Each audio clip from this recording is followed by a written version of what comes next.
Hey, hi there, your good friend here once again, Marvin. Thanks for joining me. Something interesting to share today. Now, something very, very interesting happened. So I woke up yesterday morning with this young man, Sibale Zwane, on my mind. And I'll remind you who Sibale Zwane is in a moment. But this boy was on my mind. I've never met him, don't know his family, don't know anybody around him. This South African boy who is a mathematics genius, who can calculate huge figures in his mind. He blew the internet, made headlines on social media somewhere around 2019 when he was 10 years old. I believe he's 14 years old. His name is Sibale Zwane. All right, this boy can calculate figures in his mind.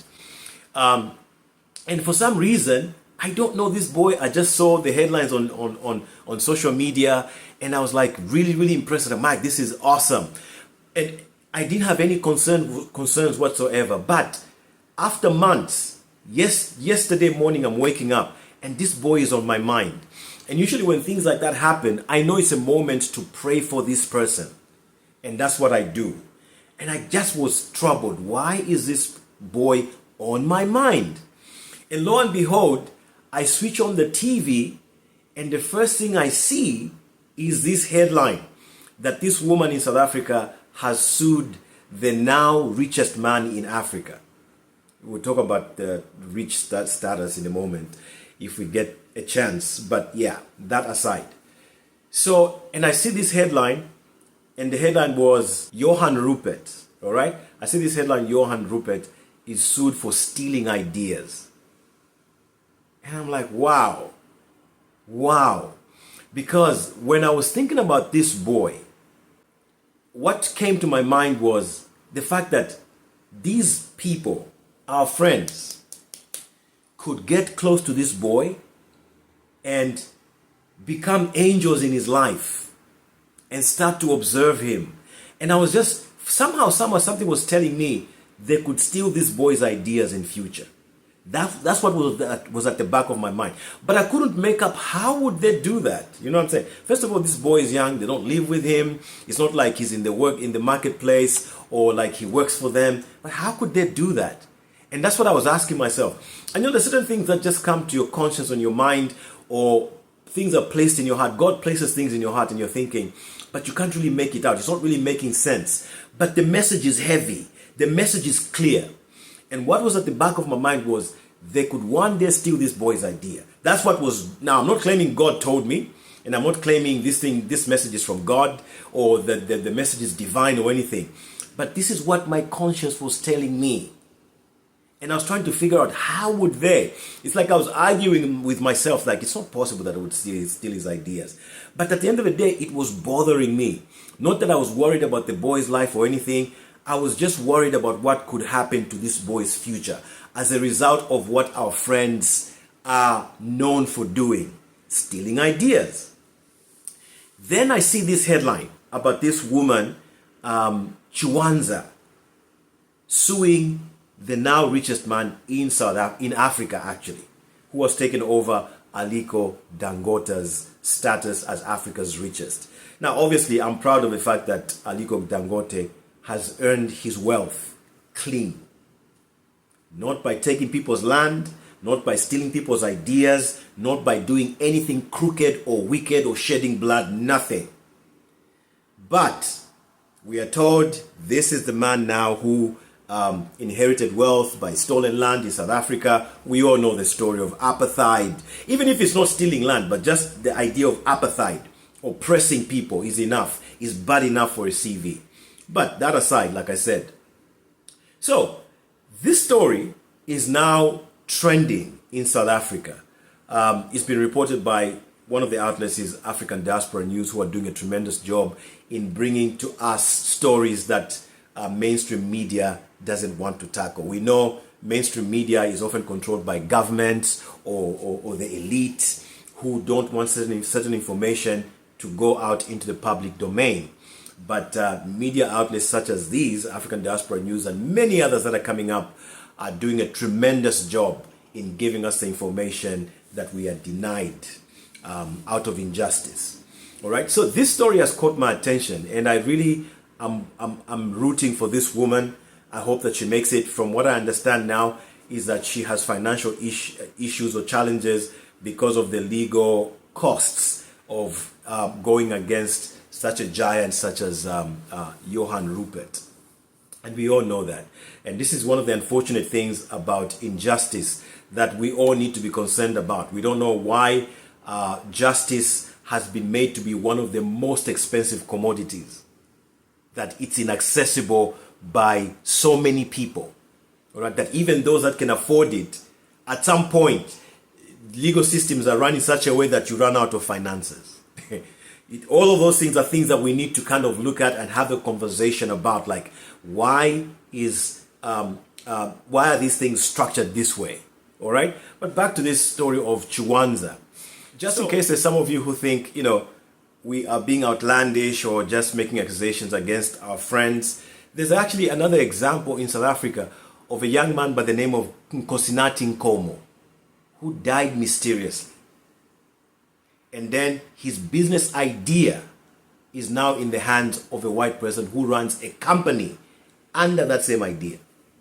These things were reported. I don't know if mainstream media reported them, but this news was all over Instagram, Twitter, social media, and a number of social media activists actually talked about this. This is the mysterious case of a young South African inventor who died under very suspicious circumstances. A young man by the name of Nkosinathi invented a brilliant water purification system in 2017 to help with droughts. However, shortly after gaining a lot of recognition, he passed away under very suspicious circumstances. In December 2017, he was found dead after allegedly falling off a multi-story building in Cape Town. Immediately, South Africans had a lot of questions and theories started to spread. One theory is that he was knocked off by major corporations who wanted to hijack his idea. His father was later quoted as saying the truth will come out one day as to what really happened on that fateful day. It seems we will never know for sure what really happened to Nkosinathi. This young man died mysteriously. And then that idea ends up with who? Not a black person, not Chinese, a white person in South Africa. So this pattern of stealing ideas, even at the cost of life, is real. It's very, very real. And it's extremely unfortunate. Extremely unfortunate. They needed a black female distributor to improve their BEE status, as most of their distributors were white men. It seemed like a promising opportunity, and I signed a 7-year contract. But those 5 years were some of the hardest in my life.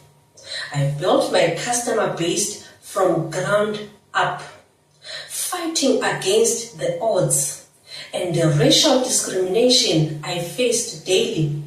Despite challenges, I managed to grow my business to over 5,000 customers. It wasn't easy.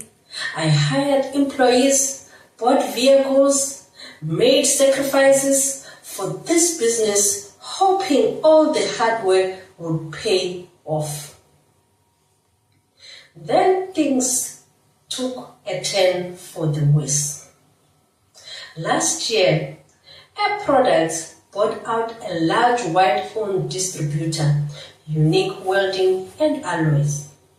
This was a huge merger, even requiring approval from the Competition Commission of South Africa because of the risk of uncompetitive behavior.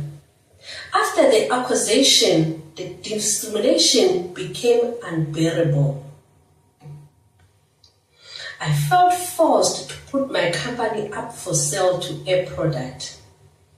How could I compete with my own manufacturer, who had now taken over one of the biggest distributors in the market? In good faith, I gave them everything: my customer list, financials, and management account, so they could evaluate my business for the possible buyout. While I waited for their offer, I got devastating news. My clients informed me that a product had sent out letters telling them to buy directly. So there you are. So it's pretty straightforward what happened here, because we're hearing it from her mouth. This is her own testimony.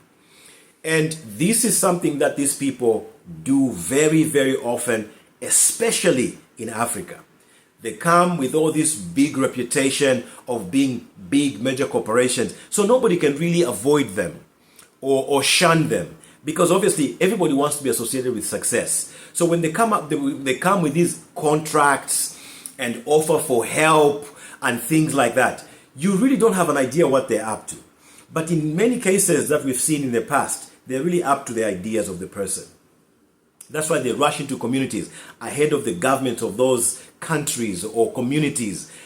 They're really just trying to get ideas. It's the ideas that they're after. And what has happened to this woman, if her story is to be believed, is extremely unfortunate. You can see clearly there, they were after her ideas. This woman built a clientele. Out of hard work, built a clientele. And that clientele was taken away just like that.